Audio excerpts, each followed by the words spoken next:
For those of you who enjoy watching trains, who are rail fanners, who just like trains in general, or like talking about them or watching videos about them, well then I got something interesting for you guys today.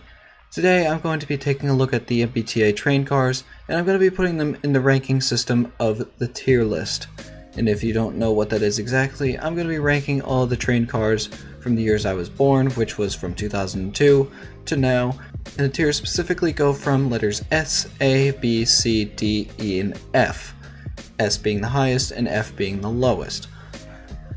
Now I'll be ranking all of the trains that I have ridden on, or I have the memory of at least, and that's how this is going to play out. This is my own opinion, and if for those of you who disagree with me, don't go hating down the comments below, because I am entitled to my own opinion and whatnot, so just respect people's opinions and we will be all set to go. And so I guess without further ado, let's get started with the line that started it all, the Green Line, in which there are three different types of cars, well actually four different types of cars, that were on the line since 2002 to 2020. And well, those are the Boeing LRVs, the Type 7s, the Type 8s, and the Type 9s. And well, I guess we'll just get started with the Boeing LRVs. Now, for one, I never really rode on these train cars growing up, and I never really learned about them until I started researching the Green Line and the MBTA as a whole, and in which I was completely shocked that these were even in existence, since I never saw them at the time, and I have no recollection whatsoever of riding on them or seeing them since, well, they were phased out in around 2005, 2006. The Boeing LRVs, I'm going to be ranking this based on what the MBTA's experience is and what other passengers' previous experiences are, and which it's going to go under the C tier list here. Now, reason why is, like I said, I never really rode on them, so they're not really that important to me since I never really seen them in person.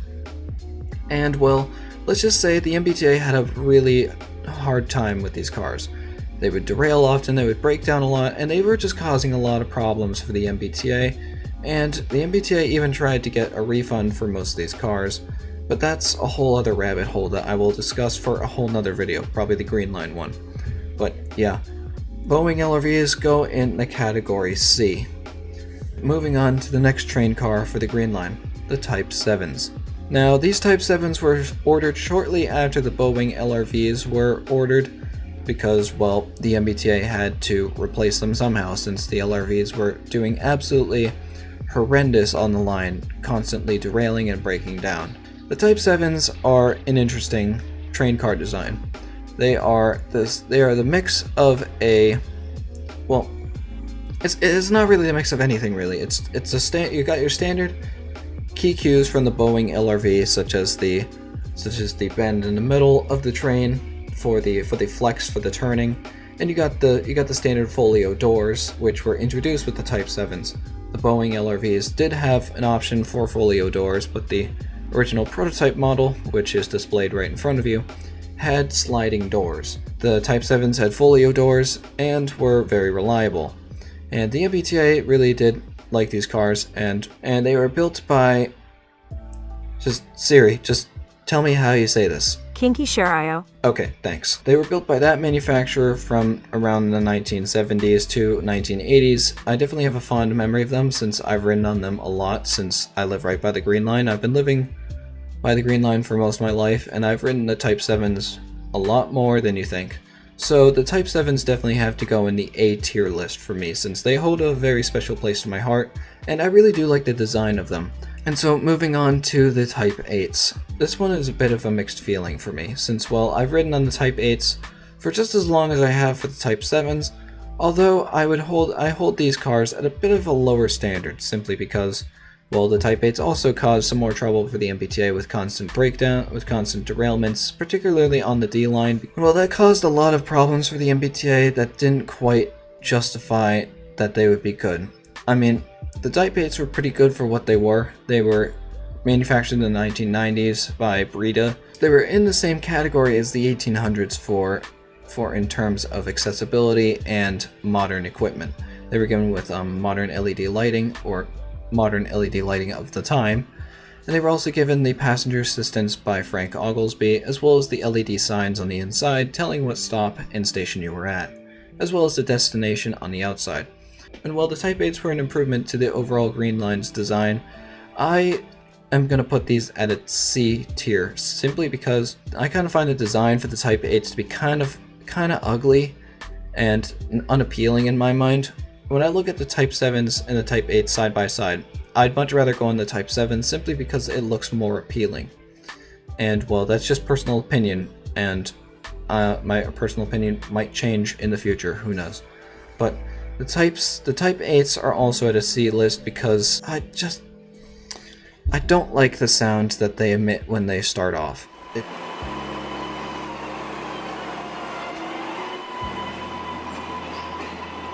It's cool and all, but it gets really annoying after a long time. You're going maybe 5 to 7 miles an hour, you have that constant whirring going on in the background, and it gets pretty annoying pretty fast. So that's the one complaint I have about that. And the overall design plus that just kind of gives it the C rank. And sorry for all of you Type 8 fans out there, but I'm just not a fan of them.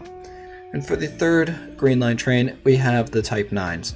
The brand new state-of-the-art design that the MBTA has recently ordered for the new Green Line extension project. And while the Type 9s, I would definitely say, are a much-needed improvement. I like the design, it's sleek, it's modern, it's new, and I like it. It's a lot better than that of the Type 8s. I would say it's the Type 8 refined. I would probably say the Type 9s are similar to that of the Type 8s, fundamentally design-wise, at least interior-wise. Same sort of layout. You got the high risers at the front, and then you got the dip down for the handicapped and the middle section for the lower, and then it goes back up again for the driver, for the other end of the driver's cab. And I think it's an overall clean design. I do like the new modern LED lighting, as well as the information panels on the sides and near the doors to tell what stop you're at and what's next and whatnot, as well as the more easily accessible and honestly more noticeable buttons to request a stop. Although there may be some really good things about this, I definitely do have some things I would critique about it. Number 1, the yellow poles. I'm not a fan of bright colors on subways, and the yellow poles they don't sit well with me. Another thing I would probably critique about this are the station announcements. I don't know who they chose for the voice actor, but why'd you ditch Frank? Alright, come on, he's already good. He's qualified, and he's actually really good at doing the voiceovers, so why did you choose someone else for this? I mean, it makes no sense, but nonetheless, other than that, the Type 9s are pretty good, and I would put it at a solid B rank. And that would be all that I have for the Green Line, and we're going to be moving on to the next line that was added to the MBTA, which is the Orange Line.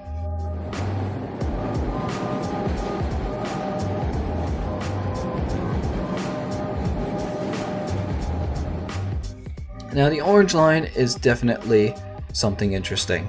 Well, you got two different cars that are on the line right now. You have the 1200s and you have the 1400s. Now, I'm going to start off with the 1200s. So the Hawker Siddeley 1200s that the Orange Line uses right now currently, and that are going to be replaced by 2023. That fleet of train car has been on the line since around 1981, and they have been making daily trips along the line from Forest Hills to Oak Grove for over 40 years. And I, for one, am very impressed that the cars have been able to hold up for as long as they have, given how old they are and how old the technology is inside of them. Now, that doesn't mean that they're immediately bad. Now, what makes these cars so good is very interesting to me, since I have to say that the Hawker Siddeley 1200s are probably my favorite subway car train design of all time. Just the overall design that Hawker Siddeley took, they modeled it after the Path PA3 design and slightly modified it to give it a more of a sleeker and less of a boxy-ish design from the PA3, and which is what makes it so iconic, because it's unique. It's something that no other subway car manufacturer has done. Everything from the side humps, if you might call it that, on the side near the doors, to the actual door openings, to the windows, and to the actual face of the car. It's all unique, and the only time you can actually recognize a design similar to that is in the Blue Line 600s, which I'll get to later. But the 1200s are definitely special. because they have this classic design, and they have been on the line since 1981, and well, they hold a special part in history since those train cars were the last to run on the Boston Elevated Railway before the Washington Street Elevated closed in 1987. So these cars were the last cars to run on the first mass elevated transit system in all of US history. And if that doesn't sit with you enough, all of US history, these cars are pretty important since, well, they played a critical role in transit history. And while that immediately puts them high up on the list, there are also other things that puts them even higher, like stuff like the design, the brake sounds. Cue the brake sound.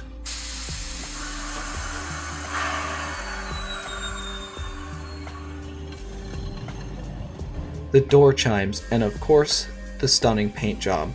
I would say that the Orange Line is probably my favorite paint job design of any subway car I have ever seen. I love the stone gray roof, the white for the upper half, and the orange for the lower half, and of course the stone gray for the bottom, and then you got your bogie and electrical system on the bottom that is uncolored. But yeah, everything about the 1200s is something special, and I would definitely give this. And honestly, I don't really see anything wrong with these cars besides reliability issues within recent years, given how old they are. But I mean, they've been able to maintain for over 40 years, so those are pretty hefty cars. So these cars are going in the S tier line simply because they're historical, their design is amazing, and they've held up for over 40 years, which is pretty incredible for the life of a train car, especially in the heart of Boston. So yeah, MBTA Orange Line, Hawker Siddeley 1200s, S tier. Moving on to the more modern take on the Orange Line, the 1400s. Now, I have said earlier in my MBTA Orange Line video that these would be replacing the 1200s by around 2023, and well, my opinions on the 1400s are different than most. And I'm just going to straight up say it, these cars get a C tier list. And it's honestly, it's mixed as to reasons why I put them in the C rank. And well, it all has to do with aesthetics. And I will get into that in a second, but I will first lay out the positives. The one good positive thing is that it is a good improvement to infrastructure and reliability when it comes to the Orange Line. The new high technology inside these cars really accelerate the reliability of the Orange Line simply because of the new higher tech with the signal systems and speed tracking and all sorts of other stuff. I think it's a good addition to the line simply because you have hundreds of trains running a day and all sorts of stuff. And it's a good addition simply to keep service and reliability up, but I think they went a little too far in terms of modernness. Now, I will get into that right now. Now, as I stated before, I said that these cars were in a bit of a limbo area simply because they were kind of clashy. And, well, if you don't know, the Southwest Corridor and most of the Orange Line was rebuilt in the 80s.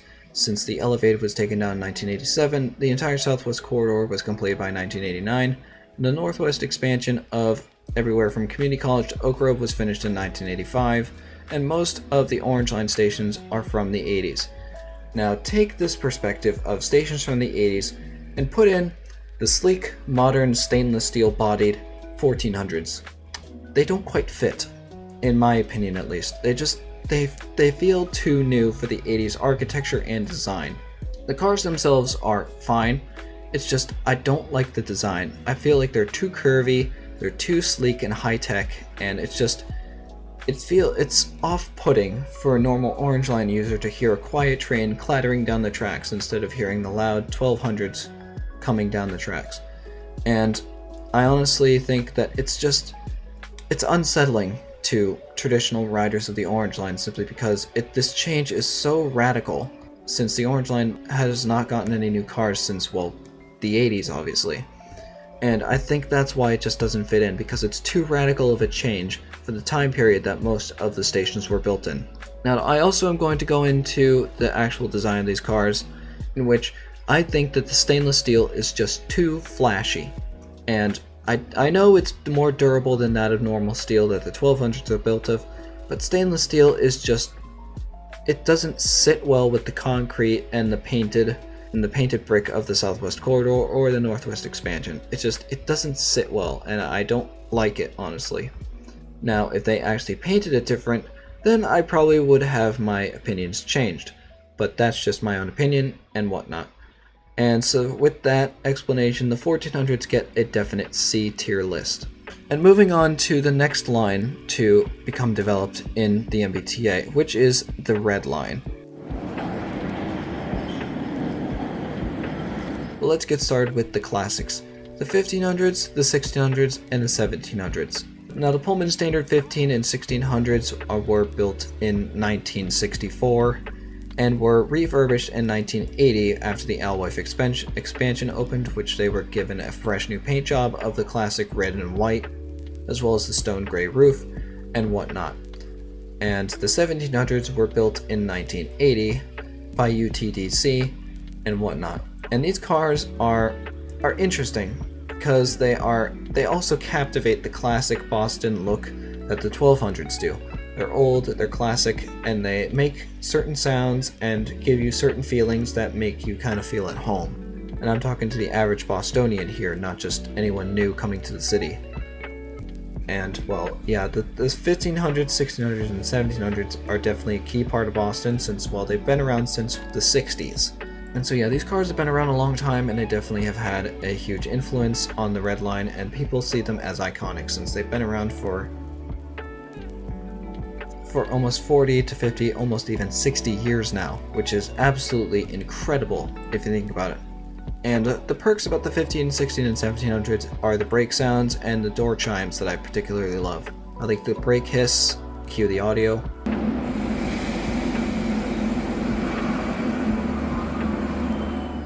And I love the door chimes since they're all very 80s-esque.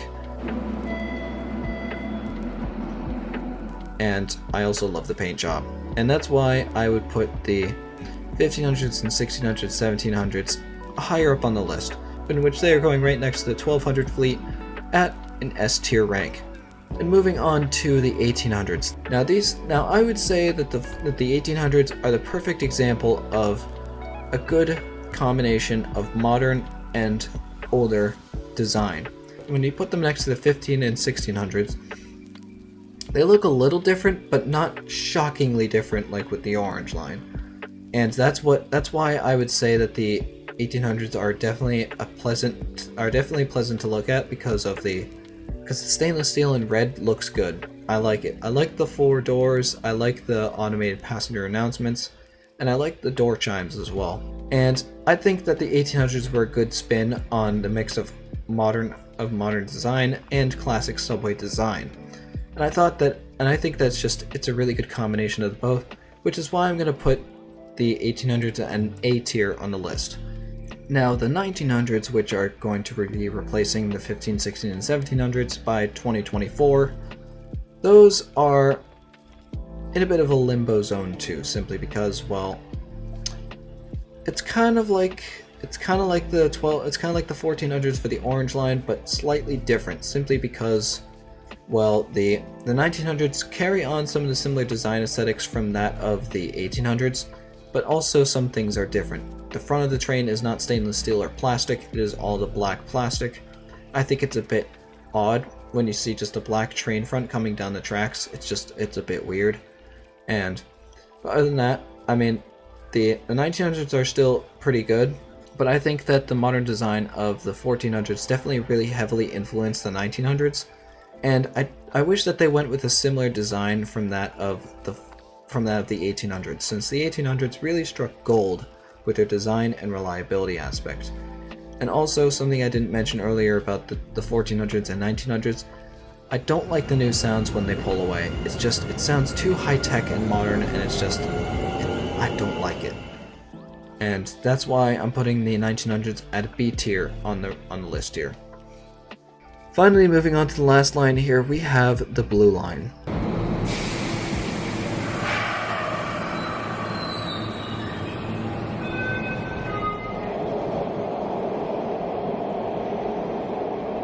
in which we will be covering two different cars here. The 600s, which were also designed by Hawker Siddeley, along with the Orange Line cars, and 700s, which were manufactured by, Siri once again, say it. Siemens.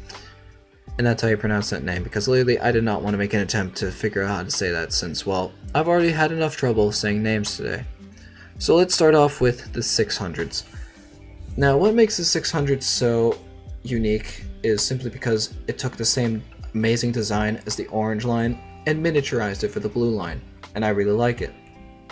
They did a good job with it. They did a good job with reliability for its time, and they just did a really good job with it.